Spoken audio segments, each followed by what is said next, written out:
ॾही शहर लाइ ॻोठ रांझो ख़ान जरवार ऐं ॻोठ पीरबख्श ख़ासकिली जे ॿिनि दुरियुनि में जहिड़ो, जंहिंमें लठियूं कुआड़ियूं लॻण करे ख़ासकिली बिरादरी जे हिकु ॼणो ऐं सख़्तु ज़ख़्मी ऐं जरवार बिरादरी जा 3 ॼणा सख़्तु ज़ख़्मी थी पिया।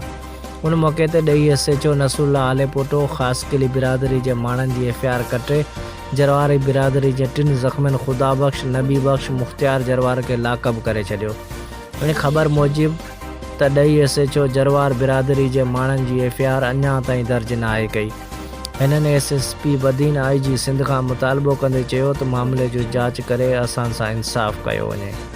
शाम जो चढ़ाई थी है ख़ासकिली बिरादरी जे माण्हुनि पीरबख्श ख़ासकिली जे ॻोठवान, बाजी ख़ासकिली जे ॻोठवान असांजे घर ते चढ़ाई कई है, फायरिंग कई है। 150 माण्हू वठी ॿाह जो चक्कर आहे, कोर्ट हली रही है। शाम जो असां ते चढ़ाई करे फायरिंग कई अथऊं। असांजा 3 माण्हू ज़ख़्मी थिया आहिनि। असीं ॾेई थाणे ते विया आहियूं।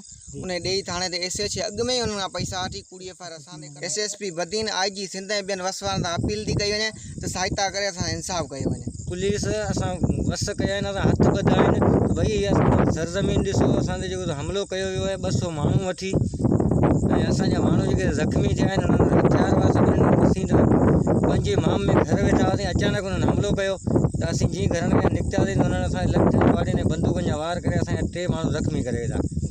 IG सिंध खां मुतालबो कयूं त असां इंसाफ़ कयो वञे। असांजे घर ते चढ़ाई थी, असांजा छोकिरा ज़ख़्मी थिया आहिनि 3, जेके नसरुल्ला आलेपोटो असांजे छोकिरनि खे अंदरि कयो आहे। असां को बि इंसाफ़ न कयो अथसि।